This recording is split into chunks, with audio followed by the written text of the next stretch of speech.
guys, it's Izzy here, and today I'm going to be doing my book haul for the month of September. These are all of the books that came into my possession this month. Let's get into it.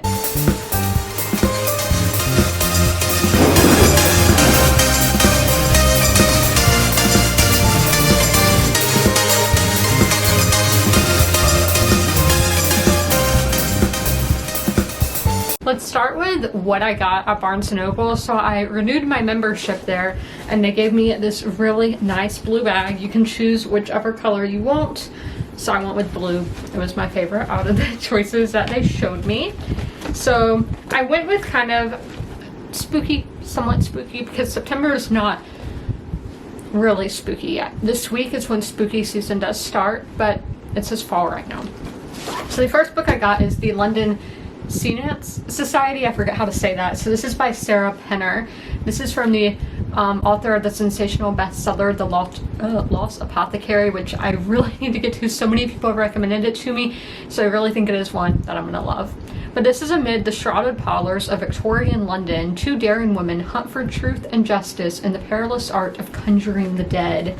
Now that just screams fall time. Y'all know I have to stop at the Southern Fiction table every single time. So this is a new release. It's been on my list of new releases that I want to get to, so I finally did. And that is Memphis by Tara M. Stringfellow. So this is a spellbinding debut tracing 3 generations of a Southern Black family and one daughter's discovery that she has the power to change their legacy. So it's set in the 90s, which I love reading things set then because this is so nostalgic to childhood.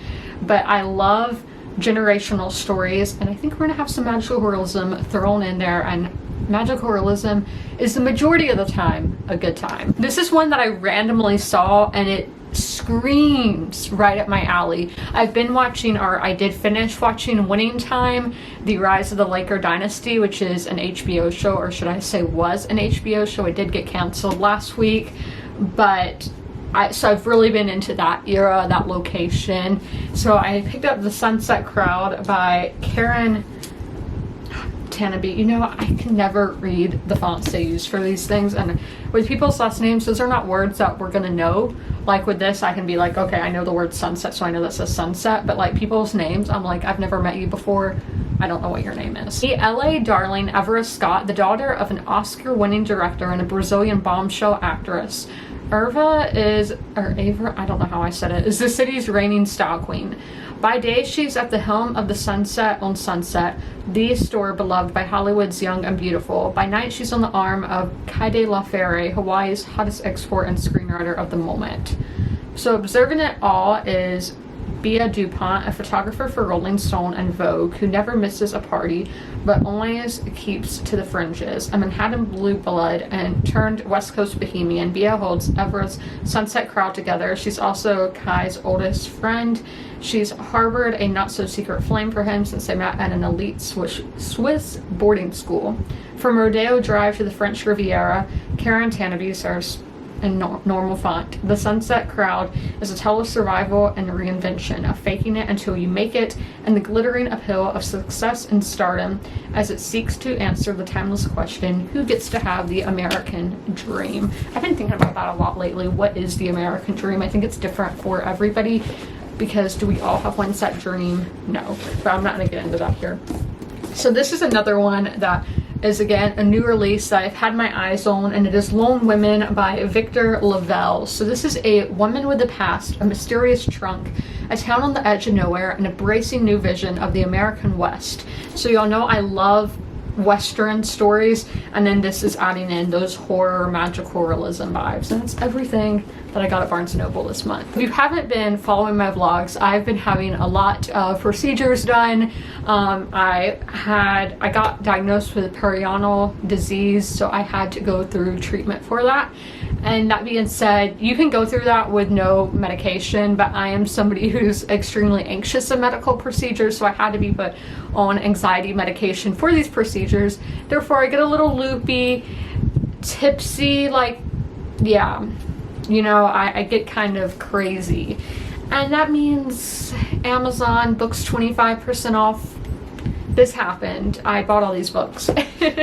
So y'all know I've been going through that list of 1,000 books that make up America, and all these were on there for our West Coast, Pacific Northwest, then our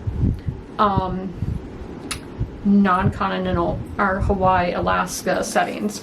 So this one is The Man Who Swam with Beavers, stories by Nancy Lord. So I always need short story collections. I love to read them when I wake up in the morning. It's a great thing to do rather than going straight to your phone. Pick up a book. So this is inspired by Alaska Native legends and myths of her adopted state. Nancy Lord explores humankind's innate need for contact with nature in the contemporary fables that make up The Man Who Swam with Beavers. The title refers to I'm so sorry that I'm going to pronounce this wrong. Dina Indian story about a man who lives with beavers and realizes that all creatures have their own lives as complete and legitimate as any others. That sounds super good. This one is Salt Dancers by Ursula Hagee. So this is a novel, so not a short story collection. This looks like, yeah, it's in Spokane. Major new novel, Ursula Hagee, the author of the best-selling and critically acclaimed Stones from the River, weaves a dramatic tale of one woman's journey back to her childhood through layers of memory, fear, longing, and love. A masterly work which, in implication, mood, and feeling, Salt Dancers is at once a poignant chronicle of an American family, a story of inherited sorrow, and a journey of self-discovery and redemption. It is a novel that not only fulfills the promises of Hagee's early acclaim, but places her in the forefront of American novelists, which I think that is such an interesting theme because a lot of us, our traumas stem from our childhood, and you see it more and more, people going back and kind of examining their childhood and seeing, oh, this is where this went wrong, and going and fixing it so they don't pass down trauma to their children and all of that. I don't know if that's necessarily what's happening here, but I see it quite a lot, and I think it is something that we should all probably do. We have another, I'm pretty sure this is a short story collection. I love when hardbacks, like, there's no dust jacket, they're just like there. So this is Bird Songs Don't Lie, Writings from the Res, Gordon Lee Johnson. So this is, again, Native American stories. I can't tell y'all a description. That's one thing that is bad about the books that are just hardbacks. They don't have that summary, but I do remember it being, I don't know if it's about like modern Native American culture. I would assume because it says Res. So I love this cover though. And that was from California. This one is The Story of a Marriage by Andrew Sean Greer. This is set in 1953 in the Sunset District in San Francisco. So it says, we think we know the ones we love, so Pearlie Cook begins her indirect and devastating exploration of the mystery at heart of every relationship. How can we ever truly know another person? So the setting is what really pulled me to this. I do like the 50s. I'm like, that was never a decade where I was like, oh my gosh, I love this, like I am with the 60s.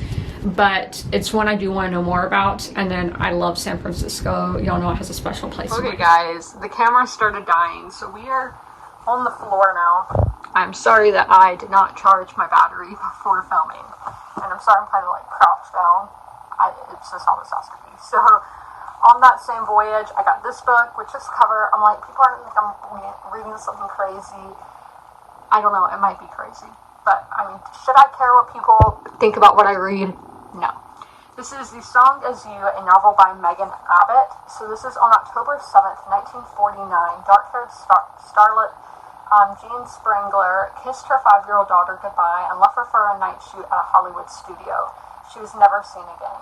The only clues left behind, a purse with a broken strap found in a nearby park, a cryptic note, and rumors about mobster boyfriends and ill-fated romances with movie stars. So I love old Hollywood, and this is a noir, which I haven't really read that many of, if any, so this really drew me in. This one, doesn't she look like, I cannot remember, Alexa or Alexis Demi, that's this cover looks like. But this is The Republic of East LA, so another California one, and this was the 2002 LA Times Best Book of the West.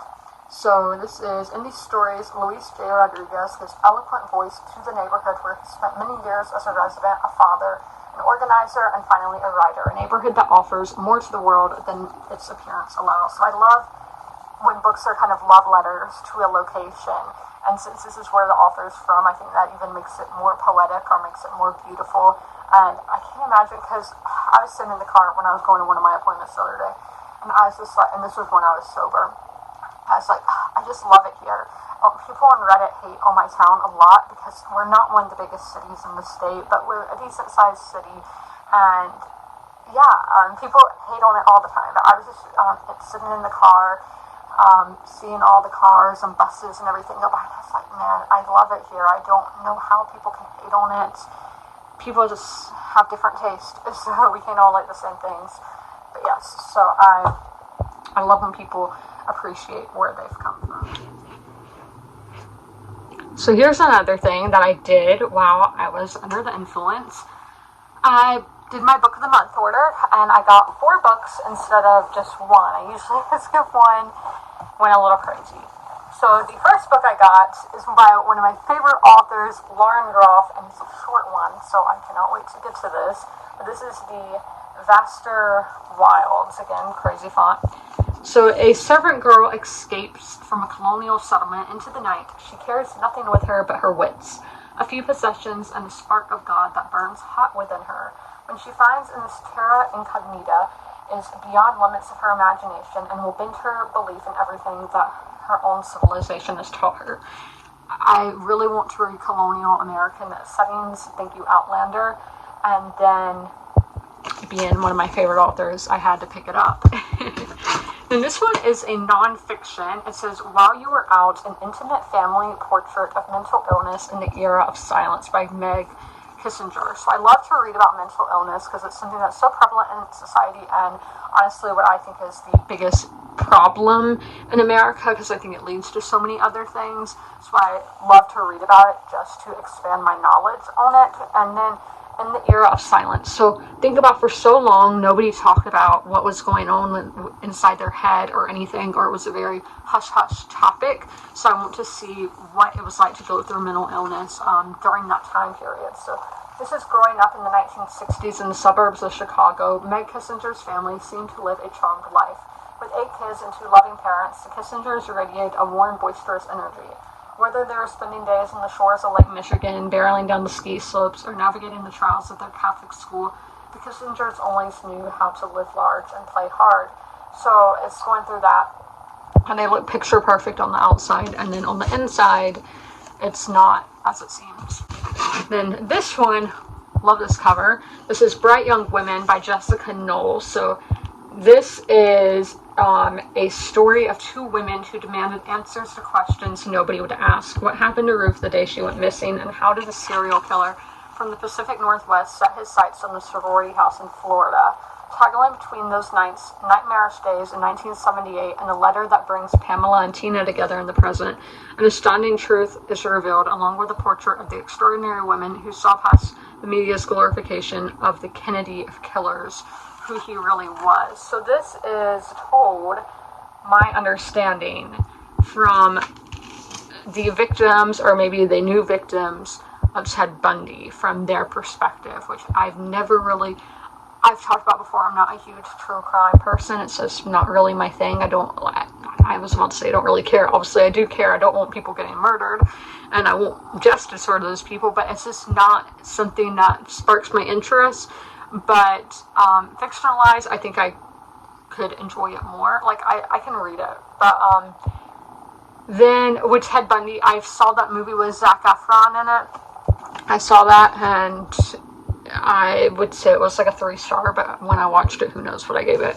So then the one that was my actual pick of the month, because I wanted all the add-ons, but none of these really stuck out to me. But this is The River We Remember by William Kent Kruger. So Memorial Day 1958, as the people of Jewel, Minnesota, gathered to remember and honor the sacrifice of so many sons in the wars of the past, the half-clothed body of wealthy landowner Jimmy Quinn is found floating in the Alabaster River. Investigation of his death falls to Sheriff Brody Dern, a highly decorated war hero who still carries the physical and emotional scars from military service. Even before Dern has the results of the autopsy, vicious rumors begin to circulate that the killer must be Noah Bluestone, a Native American World War II veteran who has recently returned to Jewel with a Japanese wife. As suspicions and accusations mount and the town teeters on the edge of more violence, Dern struggles not only to find the truth of Quinn's murder, but also to put to rest the demons from his own past. Y'all know me. I'm the queen of finding books on sale, so that's how I came across the next few of these, and some of these were gifts actually. So the first one is one that I got today, and that is City of Light, City of Poison, Murder, Magic, and the First Police Chief of Paris by Holly Tucker. So this is set during the time of, I don't know if I said it's nonfiction, it's set during the time of Louis XIV, who I'm currently reading a biography on, and I don't remember if I found this through Reddit or YouTube, but again, just this kind of time period, the late 1600s going into the 1700s, Versailles, all of that I think is super interesting, and I want to know more. One that I got this weekend, this is another nonfiction, preparing for Nonfiction November. So this is The Outrun by Amy Liptrot. This is after a decade of heavy partying and hard drinking in London, Amy Liptrot returns home to Orkney, a remote island off the north of Scotland. The Outrun maps Amy's inspiring recovery as she walks along windy coast, swims in icy Atlantic waters, tracks Orkney's wildlife, and reconnects with her parents, revisiting and rediscovering the place that shaped her. That's kind of similar to the East LA one about going back to somewhere that you grew up in and all of that. But I have always been fascinated by Orkney and just random islands in the Atlantic, like the Faroe Islands and all of that. I want to read something about that because, again, I've never read anything that takes place up there, and it is a memoir, but still, we can get the truest thing from a memoir, right? So then, the third book in a trilogy, the final book in a trilogy, came out in paperback, and I own the other two books in this series in paperback, so I was waiting for this to go in paperback. I'm sorry, my phone is shaking. I can't tell if it's the phone or if it's not behind me, but this is The Winners by Frederick Bachman. This is his hockey series, and look how big this is. This is like his biggest book yet, to my knowledge, so I cannot wait to get to it because I love this series so much. I gave the second book 5 stars, so I mean, can this one be a 5-star as well? Okay, so this was from the same Going All Across America. It's Phantoms by Christian Kiefer. So Ray Takashi's return from the battlefields of World War II should have been triumph, but the fragrant budding orchards of his rural Northern California home hide a secret that has destroyed everything he holds dear. With his hair now trimmed short and his newly broadened shoulders filling in his uniform, 19-year-old Ray approaches the small house in which he grew up, tucked behind rows of plum trees he planted with his father, only to find it occupied by a white family he does not know. And then it goes 2 decades later to a man coming home from Vietnam. So I'm wondering if it's like in that same house that he was in the white family. Interesting. So coming home from war, I can't imagine. Friend Sarah got me the next 3, so shout out to her, love her. So this is The Terror by Dan Simmons. I found this through Books with Brittany, and this does have a TV show, which I don't know anything about, but once I read this, I will watch the TV show. But this is a, like, 1845 expedition, in search of the Northwest Passage, and the ship gets stuck in ice, as you can see, and there is some kind of creature lurking. I'm like, is it going to be like a sea monster? Is it going to be a yeti? I'm so curious. I love cryptids, so horrors about cryptids, give me. So if you have any recommendations, I really like Bigfoot. So if you have Bigfoot books, let me know in the comments. She also got me Lessons from the Mountain by Mary McDonough, what I learned from Erin Walton. So she was on the show The Waltons. So somebody on my channel wanted me to review this book, but I cannot remember who. So if it was you, do tell me in the comments, and thanks Sarah for getting me this book. And then lastly, this is like so floppy, she got me 6, which is the Stranger Things graphic novel, and those are all the authors. There's a ton of them. But this is kind of a prequel, not kind of, it is a prequel to Stranger Things, so I can't wait to read that. So our last set here. This one is Prize Women by Caroline Leah. We know I love World War I, that era. So this is Toronto, it's like after that, I should say, but Toronto 1926, so between war periods, I love. So this is, basically there's a childless millionaire who needs an heir, and it goes through trying to find, he's trying to find a woman to have his heir, and you don't really hear about that happening in modern times. Now, I'm 100% sure that happens, but you mainly think like Henry VIII. So reading it from a more modern perspective, I think that should be really interesting. Then I got this book at a thrift store, antique mall kind of thing. in Southport, North Carolina. So this is Sarah, Duchess of York, My Story. So her memoir. Now, I bet this would be completely different. But I never knew that she wrote a nonfiction. I only knew like the Princess Diana one that Andrew guy wrote. I can't remember his name. And then I know Sarah Ferguson has written historical fiction. I have it somewhere. That's why I'm looking around. But I didn't know she had nonfiction, so I went ahead and picked it up. And then, as I said, I've been watching Winning Time, and so I picked up the book that it's based on, which is Showtime, Magic, Kareem, Riley, and the Los Angeles Lakers Dynasty of the 1980s by Jeff Pearlman, who I've read another book by him. I've even talked to him on Twitter, so it's super cool that he made one of my favorite TV shows. And then we have these. Is this an arc?